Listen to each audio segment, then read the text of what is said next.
Hi there, I'm John Spade, and this is The Egg for November the 19th. It's a Friday evening, and I hadn't intended on doing an egg today, but as with all eggs, I generally get inspired by events that are taking place in the news, and of course, whenever anything happens south side of our border, it always gets me curious, and I want to find out what's going on, so I like to dig. And what got me thinking today was, once again, the American economy. Of course, we know if you follow Anthony Robbins at all, and you're on Facebook or Twitter, and you get his updates, he put a rather interesting video up about 3 or 4 days ago, computer animated video talking about the American economy and what the powers that be are doing to try to fix the economy.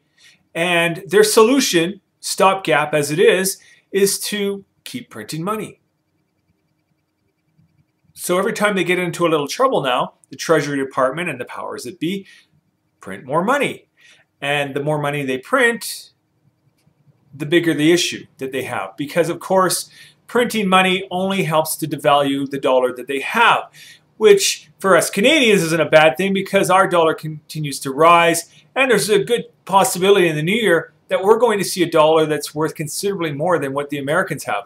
Now, if you follow history and you know what happens to countries that try to solve their financial woes by creating currency, printing more money, is they devalue it to a point where it's virtually worthless.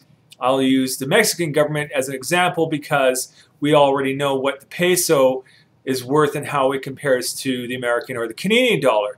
And there's other countries around the world where it's pretty devastating what governments have done to their currency, to the point where it makes it almost impossible to trade with any kind of value with other countries for goods. So the Americans, one of their theories is, let's print money and we'll buy our way out of this $1 trillion deficit plus that they've created from the whole banking fiasco. And where they're at today, Obama, who has managed to fly mostly under the radar for his term, to the point where he's been sort of seen as ineffectual as a leader, as a president. His chances of continuing to lead for another term are probably suspect at this point. Especially considering that, and I don't know if you've heard this yet, Donald Trump is considering throwing his hat in for 2012. And these are his words, not mine. He thinks he's going to spend about $200 million on his campaign if he chooses to move forward on this. $200 million. Now slice it any way you want. If you ask me, that sounds like somebody who is buying his term in office.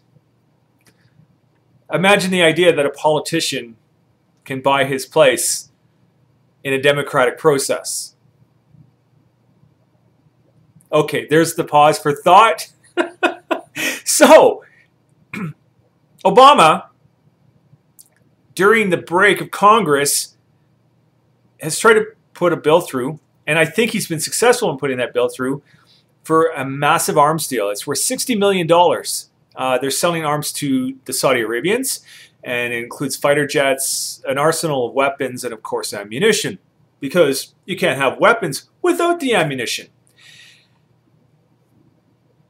Now, unless you live under a rock or you really don't care to follow politics and understand commerce and economics and how everything works together, and we know now that the Americans, they don't produce very much anymore. It's all left to the Chinese to do the manufacturing of just about everything. I mean, Americans still produce cars, even though they say 60-70% of the parts are coming from Asia.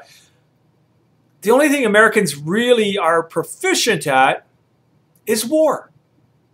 They make the biggest weapons. They produce the most advanced technology as far as tanks, jets, anything that has to do with urban warfare and just the whole scene that is war, because that's where they're really prolific. That's where they excel. They're responsible for probably 80 to 90% of conflict around the world, and that might sound like exaggeration, but this is one person's opinion that believes that the Americans really do go out of their way to create an economy based on war. To what end? Why are they making a $60 million deal with the Saudi Arabians for an arsenal? What does Saudi Arabia need all that weaponry for? The Americans are also placing themselves in, I guess they're trying to secure an alliance with the Russians.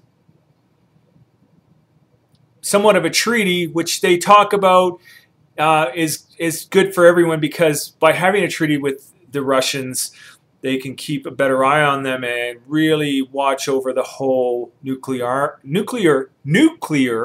arms race, and make sure that the Russians are following sort of the rules that have been set out by an international group of countries who say you can only have this many nuclear weapons.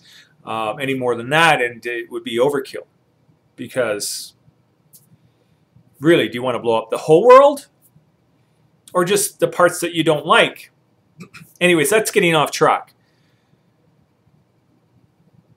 Saudi Arabia, $60 million worth of weapons. Why? To what end? What are they doing? And how does Iran play into the whole thing? If you follow politics, the Americans always need an enemy. They always need a bad guy. They kind of position themselves as the good guy. To my American friends, I'm not dissing you. It's more to do with your government and the way it's operated for the last 100 years. Iran seems like the next natural target for them. They don't like the leadership of Iran. They do find ways to demonize Iran in the press, for good or bad. And without an obvious enemy for them, and I mean, if they kind of beat the shit out of Iraq to the point where Iraq's got nothing left to offer them, Iran could give them a pretty good fight. So Saudi Arabia is not too far, and get all those weapons in there. It's sort of a backdoor deal where don't really want the American public knowing what's going on, so let's just push it through. Well, now it's in play, and the public knows about it, but really not too much that can be done. And hey, it's good for the economy. So, where is this going to lead, and what are the American people going to do about it? I say, as it is with Canadian politics, that we're just kind of along for the ride. Our government does whatever they want. The American government does whatever it wants. And we are just sort of the people that, while we're in a democracy, we don't really partake in the process that is democracy. We accept what we're told, and this is going to be the topic of my next egg, even though I was supposed to talk about a few other different things for this egg. This one, I like the inspiration that comes to me when I'm doing an egg, and I'm inspired to talk about this at this very moment. So those things that I wrote about that I'm going to cover, that'll be another egg. Did you follow that? I barely followed that. Anyways, American governments around the world. That's what I really want to talk about. My next egg, why are they making decisions that would affect us directly, but they don't have to confer with us anymore? Why is it got to the point where they know that they're not responsible to deal with the concerns of the citizens that put them there? Something for you to think about. That's my egg for today. Thanks for tuning in. Bye-bye.